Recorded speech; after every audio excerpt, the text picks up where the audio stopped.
Nous sommes les cinémas de l'école Pierre de Coubertin à Niort. Dans notre classe, les filles et les garçons travaillent, jouent et apprennent ensemble.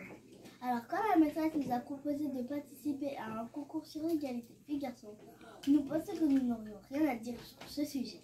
Mais finalement, en réfléchissant ensemble, on s'est rendu compte qu'il y avait encore beaucoup d'inégalités entre les filles et les garçons, les hommes et les femmes.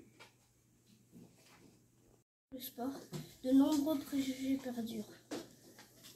Moi, j'adore le foot. Moi, je fais de la gym, c'est génial. Alors, proposions des pubs pour lutter contre des préjugés et des mesures simples, comme par exemple des adhésions réduites pour les filles en boxe, en foot, en voile et dans tous les sports où il y a plus de garçons. Et des adhésions réduites aux garçons dans les sports où il y a plus de filles, comme par exemple la gym, le roller. Au plus haut niveau, pourquoi dit-on équipe féminine et pas équipe masculine? C'est vrai ça. À la télé, les compétitions féminines passent moins souvent que les compétitions masculines. Stop, ça suffit. Les chaînes TV doivent s'engager à passer plus de compétitions féminines et plus souvent en prime time.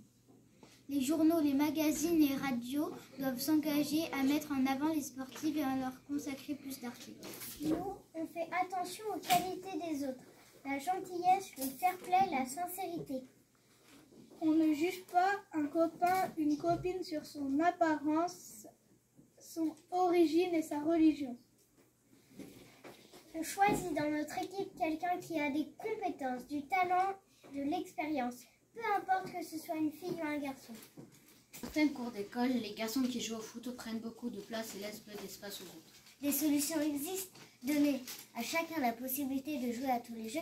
Le foot n'est pas réservé aux garçons. Nous, on a 4 filles qui jouent dans le club de foot et 5 garçons. Et dans notre classe, 16 élèves jouent souvent au foot ensemble.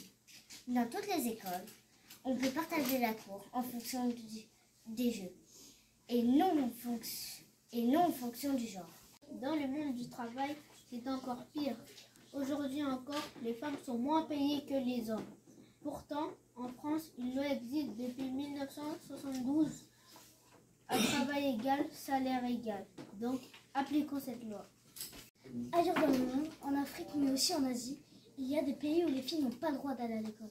Tous les pays doivent laisser les filles aller à l'école et l'UNESCO doit continuer à encourager tous ces pays.